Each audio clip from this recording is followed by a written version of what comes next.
చూపును బట్టి తీర్పు తీర్చకు, విశ్లేషణతో సంగతులను తెలుసుకో. చూపును బట్టి తీర్పు తీర్చకు, విశ్లేషణతో సంగతులను తెలుసుకో. పరిశుద్ధ గ్రంథమునే పరిశోధించు, పరిశుద్ధ గ్రంథమునే పరిశోధించు. దూరమైన లోతైన సత్యాన్ని గ్రహించు, దూరమైన లోతైన సత్యాన్ని గ్రహించు. వాక్యాన్ని విశ్లేషించు, దైవ వాక్యాన్ని విశ్లేషించు, వాక్యాన్ని విశ్లేషించు, దైవ వాక్యాన్ని విశ్లేషించు. చూపును బట్టి తీర్పు తీర్చకు, విశ్లేషణతో సంగతులను తెలుసుకో. చూపును బట్టి తీర్పు తీర్చకు, విశ్లేషణతో సంగతులను తెలుసుకో. విశ్లేషణ అనే కార్యక్రమానికి మీ అందరికీ పునఃస్వాగతం. నా ప్రియులైన సహోదరి సహోదరులారా, మన ప్రభువును రక్షకుడు అయిన యేసుక్రీస్తు వారి పేరిట మీ అందరికీ నా హృదయపూర్వకమైన వందనములు. గత పాఠ్యాంశంలో దేవుడు జాతిని బట్టి మనిషిని ప్రేమిస్తున్నాడా, నీతిని బట్టి మనిషిని ప్రేమిస్తున్నాడా అనేటువంటి విషయాన్ని గురించి ఆలోచన చేశాం. ఆ కొనసాగింపులో ఈరోజు కూడా మరిన్ని సంగతులను పరిశుద్ధ గ్రంథం నుండి మనం అధ్యయనం చేద్దాం. అనేక మంది అబద్ధికులు, నీతి విరోధులు పరిశుద్ధ గ్రంథంలో ఉన్న పరమజ్ఞానాన్ని తప్పుపడుతూ దేవుడు ఇశ్రాయేలీయుల మీద పక్షపాతాన్ని చూపించాడని తప్పుడు అభియోగాలు మోపుతున్నటువంటి సందర్భంలో దేవుని జ్ఞానం ఎంత పవిత్రమైనదో తెలియజెప్పేటువంటి కార్యక్రమం ఇది. ప్రియులారా, గత భాగంలోనే మీకు ఒక అవగాహన వచ్చి ఉండాలి. దేవుడు ఏ కాలమందు కూడా, అది ఇశ్రాయేలీయుల కాలం కావచ్చు, నేటి కాలం కావచ్చు, ఏ కాలమందు కూడా ఒక జాతిని బట్టి మనిషిని ప్రేమించలేదని, కేవలం నీతిని బట్టి మాత్రమే మనిషిని ప్రేమిస్తాడని మీకు గత భాగంలోనే ఒక అవగాహన వచ్చి ఉండాలి. ఇక దానికి కొనసాగింపుగా మరిన్ని సంగతులను ఈ భాగంలో మనం నేర్చుకుందాం. ఇశ్రాయేలీయులకు మూలపురుషుడైనటువంటి అబ్రహాము నీతిని బట్టి దేవునికి దగ్గరయ్యాడు, జాతిని బట్టి కాదు. ఈ విషయాన్ని గత భాగంలో తెలుసుకుందాం. ఇశ్రాయేలీయులకు పితరుడైనటువంటి, తండ్రి అయినటువంటి యాకోబు నీతిని బట్టి దేవునికి దగ్గరయ్యాడు, జాతిని బట్టి కాదు. ఈ విషయాన్ని కూడా గత భాగంలో మనం నేర్చుకున్నాం. అలాగే ఇశ్రాయేలీయులలో 12 గోత్రికులలో యోదాను దేవుడు కోరుకొనుటలో ముఖ్యమైనటువంటి ఉద్దేశ్యం యోదాలో ఉన్న నీతి, అంతే తప్ప జాతిని బట్టి దేవుడు రూబేనును కోరుకోలేదని ఈ విషయాన్ని కూడా గత భాగంలో మనం నేర్చుకున్నాం. ఇంకను కొనసాగింపుగా మనం పరిశుద్ధ గ్రంథమును తరచి చూస్తే ఎన్నో విషయాలు ఈ విషయమే మనకు స్పష్టతనిస్తున్నాయి. ప్రియులారా, ఏ కాలమందైనా, ఏ మనిషిలోనైనా దేవుడు జాతిని బట్టి మనిషిని ప్రేమించలేదు, నీతిని బట్టి మాత్రమే, సత్యమును బట్టి మాత్రమే, దేవుని జ్ఞానమును బట్టి మాత్రమే మనిషిని ప్రేమించాడు. ఎందరైతే ఆ నీతిలో, సత్యములో, జ్ఞానములో ప్రవేశించి దేవుని కొరకు తమ జీవితములను అంకితం చేసుకుంటారో వారినే దేవుడు ప్రేమించాడు. ఎవరైతే దేవునిని కాదనుకున్నారో, దేవుణ్ణి చులకనగా చూశారో, మేము ఒక జాతిలో పుట్టాము గనక మమ్మును దేవుడు రక్షిస్తాడు, కాపాడుతాడులే అని ఎవరైతే అనుకుంటున్నారో అట్టి వారందరినీ కూడా దేవుడు ద్వేషించాడు. వారిలో నీతి లేకపోతే దేవుడు వారిని ద్వేషించాడు. వారెంతటి వారైనా సరే దేవుడు వారిని ద్వేషించాడు. యోదా కుమారులను గూర్చి కూడా మనం ఆలోచన చేయగలిగితే, ఇశ్రాయేలు కుమారులలో యోదాను దేవుడు కోరుకున్నాడు. యోదా కుమారులను గూర్చి మనం ఆలోచన చేయగలిగితే, యోదా కుమారులు ఇద్దరూ కూడా దేవుని దృష్టికి చెడ్డవారు. చరిత్రలో దేవుడు ఈ విషయాన్ని మనకు తెలియజేశాడు. యోదా యొక్క 2 కుమారులు కూడా చెడ్డవారు, ఏరు, ఓనాను. వీరిద్దరూ కూడా దేవుని దృష్టికి చెడ్డవారైనప్పుడు యోదాను దేవుడు కోరుకున్న దానిని బట్టి యోదా నుండి వచ్చినటువంటి ఏరు ఓనాను వీరిద్దరూ దేవుని దృష్టికి చెడ్డవారైనప్పుడు యోదా నుండి వచ్చిన వారైనంత మాత్రాన వారిద్దరిని దేవుడు స్వీకరించాడా? లేదు. దేవుడు వారిని సంహరించాడు. దేవుడు యోదాను కోరుకున్నాడు. వారి భవిష్యత్తు ఏంటి? అది ఆయన చూసుకుంటాడు. నీతిని బట్టి ఎందరైతే దేవునికి దగ్గర అవుతారో వారినే దేవుడు కోరుకుంటున్నాడు, వారినే దేవుడు స్వీకరిస్తున్నాడు తప్ప జాతిని బట్టి కాదని మరలా మనకు రుజువు అవుతోంది. చక్కని సందర్భాన్ని పరిశుద్ధ గ్రంథంలో నుండి మీరు చూడండి.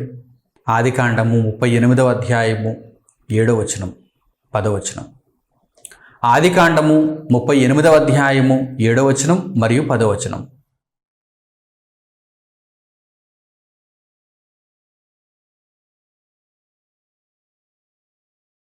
యోదా జ్యేష్ఠ కుమారుడైన ఏరు యెహోవా దృష్టికి చెడ్డవాడు గనుక యెహోవా అతని చంపెను. 10వ వచనం. ఆదికాండము 38వ అధ్యాయము 10వ వచనం. అతడు చేసినది యెహోవా దృష్టికి చెడ్డది గనుక ఆయన అతని కూడా చంపెను. యోదాకు 3 కుమారులు, ఏరు, ఓనాను, షేలా. ఏరు యెహోవా దృష్టికి చెడ్డవాడు అంటే దేవుని మీద ఏరుకు నమ్మకం లేదు. దేవుని యొక్క సంకల్పం మీద ఏరు నమ్మకత్వాన్ని ఉంచలేదు. తన ఇష్టానుసారంగా తాను పోయాడు కనుక యోదా కుమారుడైనంత మాత్రాన అతని కాపాడాలనేటువంటి నియమం ఏమీ లేదు కదా దేవుని దగ్గర. కనుక దేవుడే ఏరును చంపాను. ఆ తర్వాత ఓనాను దేవుని దృష్టికి చెడ్డవాడు. దేవుడు చెప్పిన పనిని చేయకుండా దేవుని దృష్టికి చెడ్డవాడుగా బ్రతుకుతున్నాడు. అప్పుడు ఓనాను కూడా చంపబడ్డాడు. ఏరు, ఓనాను యోదా కుమారులైనా కానీ దేవుని చేత స్వీకరింపబడలేదు. ప్రియులైనటువంటి నా సహోదరి సహోదరులారా, ఒక జాతిలో మనము పుట్టినంత మాత్రాన, ఒక పేరుగాంచినటువంటి వ్యక్తికి మనం పుట్టినంత మాత్రాన మనము దేవుని దగ్గర మంచి స్థానాన్ని సంపాదించుకోలేం. మరి దేనిని బట్టి మనం దేవునికి దగ్గర కాగలం? కేవలం మనము చూపిన నీతిని బట్టి, మనము చూపిన సత్యమును బట్టి. కేవలం ఈ విషయాలు మాత్రమే. ప్రియులారా, ఆలోచన చేయండి. ఏదో మన పితరులు చక్కగా దేవుని మార్గంలో బ్రతికినంత మాత్రాన మనకు ఆ నీతి ఆపాదింపబడుతుందా? లేదే. మనము దేవుని దృష్టికి ఎలా బ్రతికామన్నదే ప్రశ్న.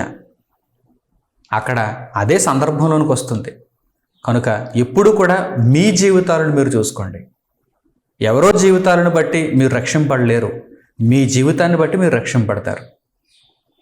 యోదా జీవితం యోదాది, ఏరు జీవితం ఏరుది, ఓనాను జీవితం ఓనానుది, షేలా జీవితం షేలాది. కనుక ఎవరి జీవితం వారిది, ఎవరి క్రియల చొప్పున తండ్రి వారికి ప్రతిఫలం ఇస్తాడు. కనుక మీ అంతటా మీరు, మీ వరకు మీరు దేవునికి ఎలా బ్రతుకుతున్నారు, దేవునికి ఎలా సేవ చేస్తున్నారు, దేవునికి నీతిని ఎలా చూపిస్తున్నారు అన్నదే ప్రశ్న. కనుక ఇది చాలా చక్కని పాఠం. లోక సంబంధంగా పరిశుద్ధ గ్రంథమును తప్పుగా అర్థం చేసుకున్న వారికి ఇది జవాబు. అలాగే దేవుని యొక్క మార్గంలో ఉన్నాము అనుకున్నటువంటి మీ అందరికీ కూడా ఇది ఒక చక్కని పాఠం. ఎప్పటికప్పుడు మీ జీవితాలను పరీక్షించుకుంటూ మీకు మీరుగా దేవునికి ఎంతవరకు సేవ చేస్తున్నారు, మీకు మీరుగా దేవునికి ఎంతవరకు నీతిని చూపిస్తున్నారన్నది చాలా ముఖ్యమైన విషయం. అబ్రహాము దగ్గర, యాకోబు దగ్గర, యోదా దగ్గర ఈ విషయాలను మనం చాలా స్పష్టంగా నేర్చుకున్నాం.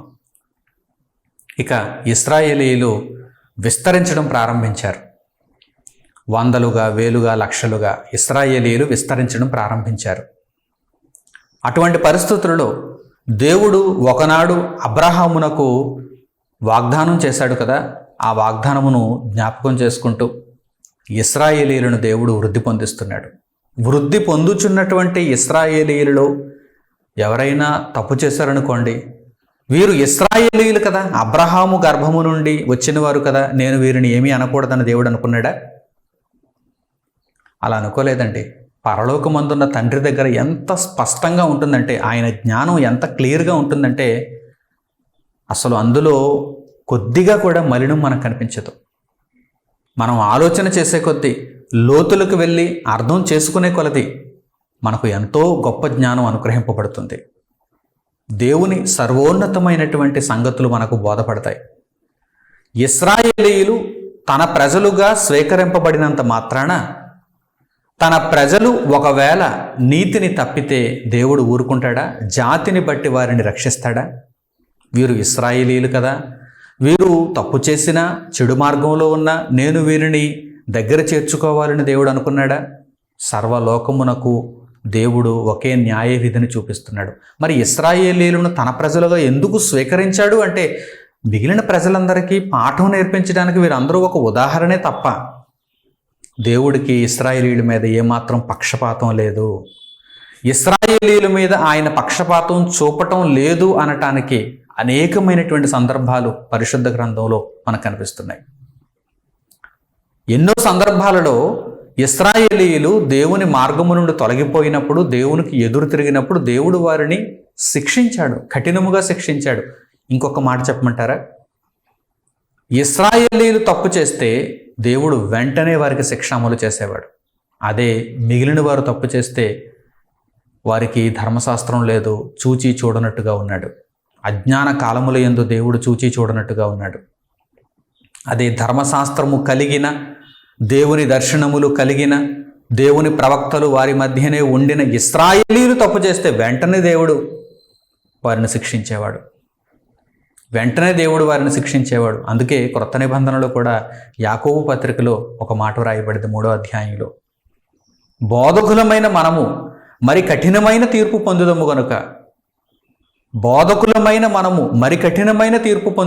అంటే ఒకవేళ తప్పు చేస్తే బోధకులైనటువంటి వారు, అంటే దేవుని జ్ఞానం తెలిసి దేవుని జ్ఞానాన్ని బోధించి దేవుని జ్ఞానంపై పరిపూర్ణమైన అవగాహన కలిగి ఉన్నవారు ఒకవేళ పాపం చేస్తే, తప్పు చేస్తే మరి కఠినమైన తీర్పును పొందుతారని రాయబడింది కదా. ఇశ్రాయేలీయులు మిగిలిన జనులతో పోల్చినప్పుడు ధర్మశాస్త్రం విషయంలో, ఆచారాల విషయంలో, పండుగల విషయంలో, దేవుని యొక్క మార్గమును అనుసరించే విషయంలో అన్నీ తెలిసిన వారు కదా. మరి అలాంటప్పుడు వారు తప్పు చేస్తే శిక్ష వెనువెంటనే అమలయ్యింది. కనుక దేవునికి ఎప్పుడూ కూడా ఏ మనిషి మీద కూడా పక్షపాతం లేదు. పక్షపాతం లేనివాడే దేవుడు, పరలోకమందున తండ్రి. ఒక విషయాన్ని మనం ఈ సందర్భంలో జ్ఞాపకం చేసుకుందాం. ఇశ్రాయేలీయులు దేవుని మార్గము నుండి తొలగిపోయినప్పుడు దేవుడు వారిని ఏం చేశాడో ఒకనొక సందర్భం ద్వారా మీకు ఇప్పుడు వివరిస్తాను. మీరు పరిశుద్ధ గ్రంథమును తెరిచి ఆ మాటలను చూడండి. నిర్గమకాండము 32వ అధ్యాయము 28వ వచనం. నిర్గమకాండము 32వ అధ్యాయము 28వ వచనం చూడండి.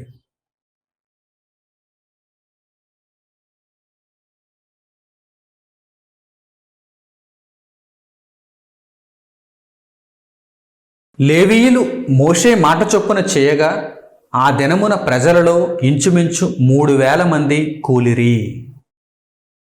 ఇశ్రాయేలీయుల కొరకు దేవుడు ఇచ్చినటువంటి ఆజ్ఞలను తీసుకుని వచ్చు నిమిత్తము మోషే సినాయి కొండ మీదకు వెళ్ళినప్పుడు క్రింద ఉన్నటువంటి ఇశ్రాయేలీయులు, కొండ దిగువన ఉన్నటువంటి ఇశ్రాయేలీయులు మోషే ఇంకా రాలేదు అని దేవుని దగ్గర ఉన్నాడు కదా. మోషే కొండ మీద దేవుని యొక్క ఆజ్ఞలను తీసుకుంటున్నాడు కదా. 40 రేయింబగళ్ళు మోషే అక్కడ ఉండిపోయాడు కదా. ఈ సమయంలో ఇశ్రాయేలీయులు దేవుని మార్గమును విడిచిపెట్టేశారు. తక్కువ కాలంలో, అనతి కాలంలోనే. అంతకు ముందే ఎర్ర సముద్రమును దాటి వచ్చారు. ఎర్ర సముద్రంలో దేవుడు చేసినటువంటి సూచక్రియను, అద్భుతాలను చూశారు. ఐగుప్తు దేశంలో ఎన్నో అద్భుతాలు, సూచక్రియలు చూశారు. అయినా సరే అనతి కాలంలోనే వారు మారిపోయారు.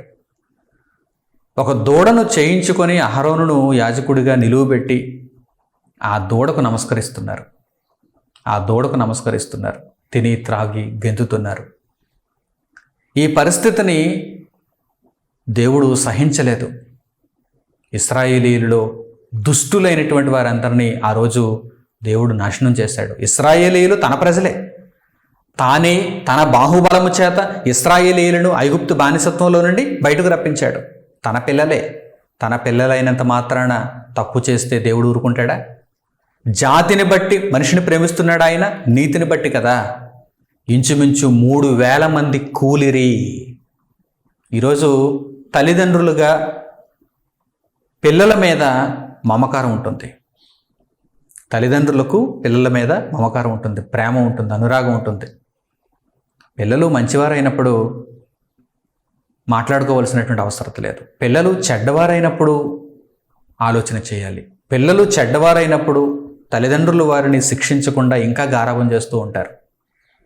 పరలోకమందున్న తండ్రి తన పిల్లలు చెడ్డవారైనప్పుడు గారాబం చేయలేదు, శిక్షించాడు.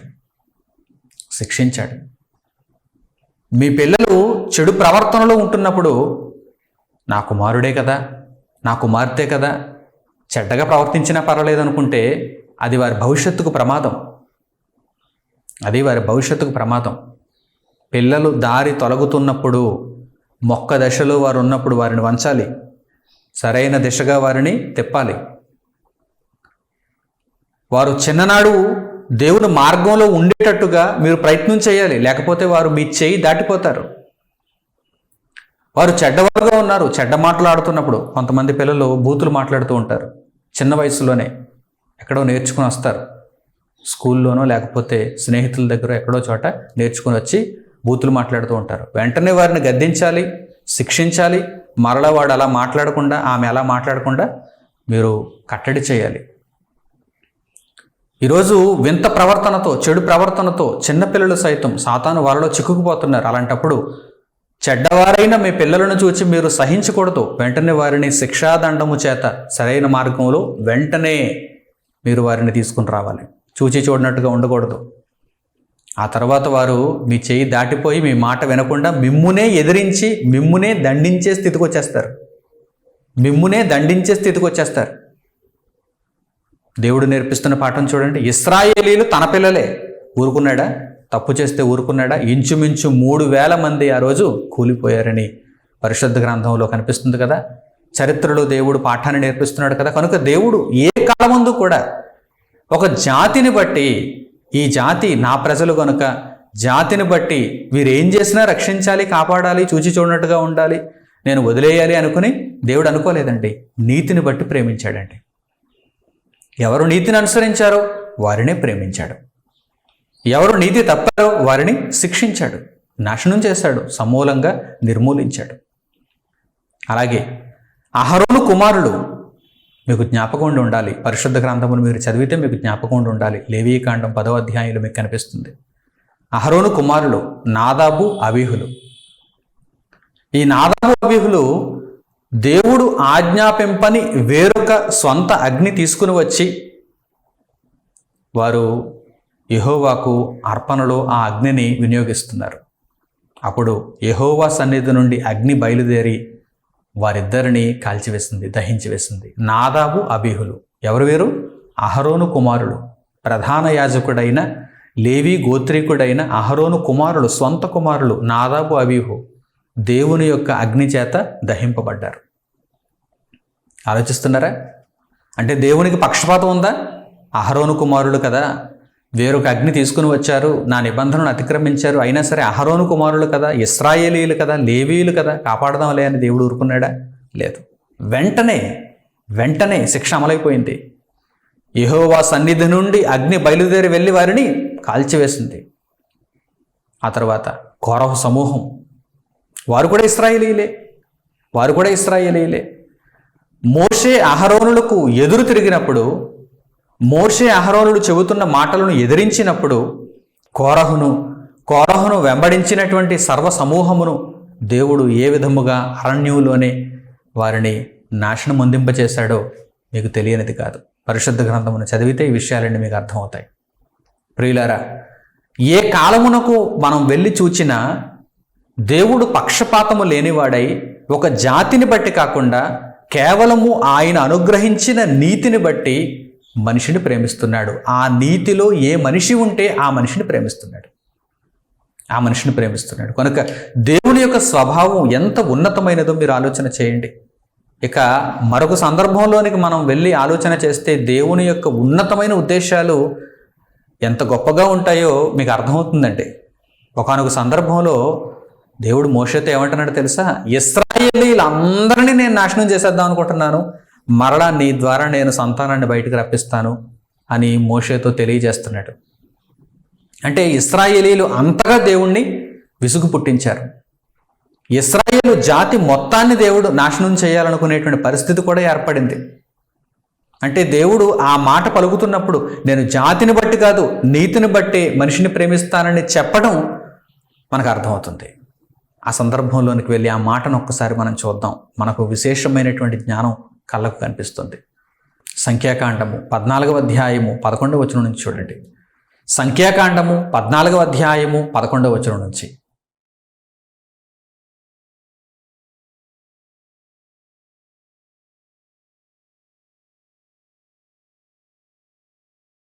యెహోవా, ఎన్నాళ్ళ వరకు ఈ ప్రజలు నన్ను అలక్ష్యము చేయుదురు?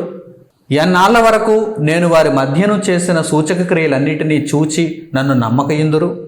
నేను వారికి స్వాస్యమియ్యక తెగులు చేత వారిని హతము చేసి ఈ జనము కంటే మహాబలము గల గొప్ప జనమును నీ వలన పుట్టించదనని మోషేతో చెప్పగా. దేవునికి ఎదురు తిరుగుతున్నటువంటి ఇశ్రాయేలీలను దేవుడు ఏమంటున్నాడు చూడండి. ఎన్నాళ్ళు వీరు దేవుని మార్గమును అతిక్రమించి బ్రతుకుతారు? నన్ను అలక్ష్యము చేసి వీరు ఎన్నాళ్ళు జీవిస్తారు? వీరందరినీ నాశనం చేసి నీ వలన మరలా నేను పిల్లలను పుట్టిస్తాను అంటున్నాడు. అప్పుడు మోషే, వద్దు తండ్రి, చుట్టూ ఉన్నటువంటి దేశాలన్నీ కూడా ఈ నీ నిర్ణయం చేత నిన్ను అపహాస్యం చేస్తారు. ఐగుప్తు దేశం నుండి ఇశ్రాయేలీయులను బయటకు రప్పించినటువంటి నిన్ను అపార్థం చేసుకుంటారు. కనుక నీ చిత్తమును జరిగించు. అయితే నా వలన సంతానమును పుట్టించేటట్టుగా కాకుండా వీరి పిల్లలను కనాను దేశంలో నీవు ప్రవేశపెట్టు, వీరిని అరణ్యంలోనే నాశనం చేయటానికి నీవు నిర్ణయించు అని మోషే దేవునికి మొరపెడుతున్నాడు. ఆలోచిస్తున్నారా? అంటే ఒకానొక సందర్భంలో దేవుడు ఇశ్రాయేలీయులందరినీ టోటల్గా నాశనం చేద్దాం అనుకున్నాడు. అంత విసుగు పుట్టించారు దేవునికి. దీనిని బట్టి ఇశ్రాయేలీయులను జాతిని బట్టి దేవుడు ప్రేమించాడా, నీతిని బట్టి దేవుడు ప్రేమించాడా? ఇశ్రాయేలీయులు దేవుని మార్గమును తప్పినప్పుడు ఇశ్రాయేలీయులను పూర్తిగా నాశనం చేయాలనుకున్నాడు దేవుడు. ఒకరినిద్దరిని కాదు, ఇక్కడ పూర్తిగా నాశనం చేసేద్దాం అనుకున్నాడు. ఇప్పుడు ఆలోచించండి, దేవుడు మనిషిని జాతిని బట్టి ప్రేమిస్తాడు, మనిషిలో ఉన్న నీతిని బట్టి మనిషిని ప్రేమిస్తాడు. ఇప్పుడు ఆలోచన చేయండి. అవును, ఖచ్చితంగా దేవుడు అన్ని కాలాలలోనూ కేవలము మనిషి యొక్క ప్రవర్తనను బట్టి, మనిషిలో ఉన్న నీతిని బట్టి, మనిషి దేవుని సత్యమును అనుసరించిన దానిని బట్టి మనిషిని ప్రేమిస్తాడే తప్ప మనిషి ఎవరికి పుట్టాడని, ఏ జాతిలో నుండి వచ్చాడని దానిని బట్టి మనిషిని దేవుడు ప్రేమించడు. కనుక ఈ విషయాలను మీ మనస్సులో ఉంచుకుంటే మీరు తగిన ప్రవర్తన కలిగిన వారై మీ మరణము వరకు కూడా మీరు నీతిని కాపాడుకోవాలని మీకు అర్థమవుతుంది. నా తండ్రి గొప్ప సేవకుడు కనుక నన్ను దేవుడు పరలోకానికి తీసుకుని వెళ్తాడా అనుకోకండి. మా అమ్మగారు మంచి దైవ సేవకురాలు కనుక నేను ఆమె నీతిని బట్టి పరలోకానికి వెళ్ళిపోతానా అనుకోకండి. నా కుమారుడు మంచి దైవ సేవకుడు, నా కుమారుడు చేసినటువంటి సేవను బట్టి నేను పరలోకం వెళ్ళిపోతానా అనుకోకండి.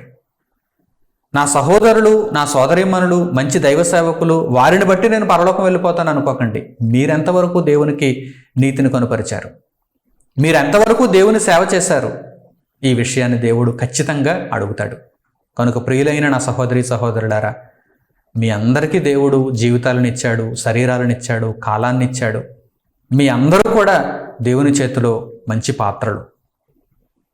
మీరు చేయవలసిన పని, దేవుడు మీకు అప్పగించిన పని, మీ స్థాయిని బట్టి దేవుడు మీకు అప్పగించిన పని తప్పకుండా శక్తి వంచన లేకుండా, పాతాళమందు పని లేదు, పాతాళమందు ఉపాయం లేదు, తెలివి లేదు, ఆలోచన లేదు. కనుక భూమి మీద బ్రతికి ఉన్న కాలంలోనే చక్కగా మీరు ఆలోచన చేసి దేవుని పనిని చేసి నీతిని సంపాదించుకుంటే, నీతిగా బ్రతికితే మీ యందున్న క్రీస్తు నీతిని బట్టి దేవుడు మిమ్మల్ని రక్షించేటట్టుగా మీ బ్రతుకుంటేనే మీకు పరలోకం వస్తుంది, నిత్య జీవం దక్కుతుంది. ఏదో ఒక సంఘానికి వెళ్తున్నానని సంఘం పేరు చెప్పుకుని మీరు పరలోకం వెళ్ళలేరు. ఏదో ఒక బోధకుడు, గొప్ప బోధకుడు, దైవజనుడు, ఆయన దగ్గర నేను ఉన్నానని, ఆయనకేదో శరీర సంబంధంగా నేను తెలుసని, శరీర సంబంధంగా నేను ఏదో కాస్త సేవ చేస్తున్నానని మీరు ఆ కారణము చేత దేవుని యొక్క రాజ్యాన్ని చేరుకోలేరు. దేవుని సేవలో మీరు ఉండాలి, దేవునికి మీరు అనుసంధానం కావాలి, క్రీస్తు ద్వారా దేవుణ్ణి మీరు తెలుసుకోవాలి, క్రీస్తు స్వరూపము మీలో ఏర్పడాలి, క్రీస్తు స్వరూపము కలిగిన వారై భూమి మీద దేవుని కొరకు మీరు బ్రతకాలి. ఎవరో బ్రతికితే ఆ బ్రతుకును మీరు చూపించుకోవడం కాదు, అలా మీరు కూడా బ్రతకాలి, దేవుని కొరకు బ్రతకాలి. ప్రియులైన నా సహోదరి సహోదరులారా, దేవుని యొక్క జ్ఞానము ఈ విధంగా దేవుని మార్గంలో ఉండటానికి మనలను ప్రేరేపించుచున్నది. దేవుడు ఏ కాలంలో కూడా ఎవ్వరిని కూడా ఒక జాతిని బట్టి ప్రేమించలేదు. ఆయన నీతిని కోరుకుంటున్నాడు. ఆ నీతిని మనం చూపిద్దాం. ఆ నీతిని మన బ్రతుకులలో మనం కొనసాగించుకుందాం. అప్పుడు మనం ఏ జాతికి సంబంధించిన వారమైనా సరే దేవుడు మనలను ఆదరిస్తాడు, దేవుడు మనలను హక్కున చేర్చుకుంటాడు. మనము ఆయన పిల్లలమే. భూమి మీద ఉన్న సర్వ మానవులు కూడా ఆయన పిల్లలే కదా. ఆనాడు ఇశ్రాయేలీయులు కూడా, ఇశ్రాయేలీయులు కాని వారు చాలామంది ఇశ్రాయేలీయుల చుట్టూ ఉన్నారు. మరి వారంతా దేవుని పిల్లలు కారా? వారంతా దేవుని వలన పుట్టినవారు కారా?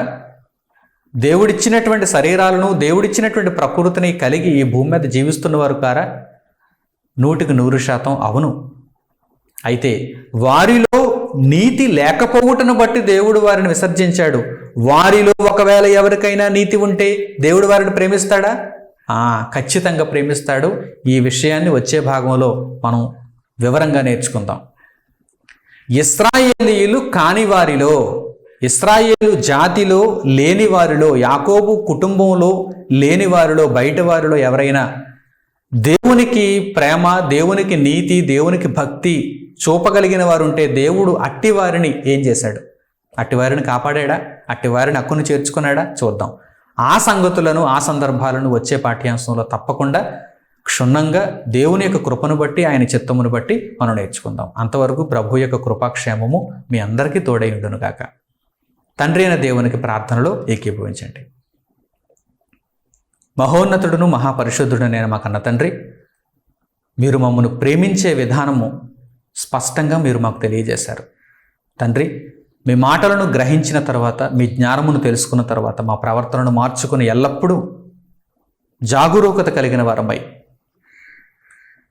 మా యొక్క ప్రవర్తనను మీ దృష్టి ఎదుట నీతి మార్గంలో కనుపరుచుకొనగలుగుటకు, క్రీస్తును ధరించుకొని జీవించగలుగుటకు మీ సహాయమును మాకు అనుగ్రహించండి.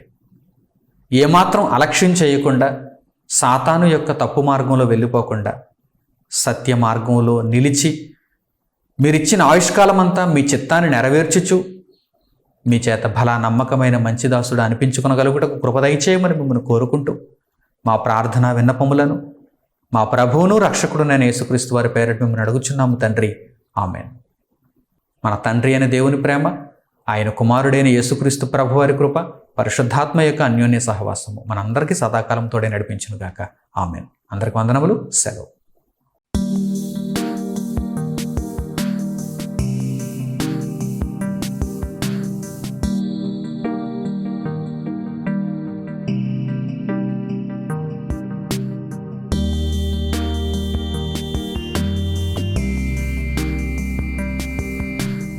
సహోదరులు మణికుమార్ గారు ప్రసంగించిన ఎన్నో ఆత్మ సంబంధమైన సంగతులను ఉచితంగా వీక్షించుటకు మా యూట్యూబ్ ఛానల్స్ను తప్పక దర్శించండి. మా సమాచారమును ఎప్పటికప్పుడు తెలుసుకొని ఆత్మీయ అభివృద్ధిని అందవలనంటే మా యూట్యూబ్ ఛానల్స్ను సబ్స్క్రైబ్ చేసుకోండి. సత్వర నోటిఫికేషన్ల కొరకు సబ్స్క్రైబ్ బటన్ ప్రక్కన ఉన్న బెల్ సింబల్ను క్లిక్ చేయండి. మరిన్ని వివరాలకు మీరు సంప్రదించవలసిన మా ఫోన్ నంబర్స్ 8978414178 మరియు 8333927666. ధన్యవాదములు.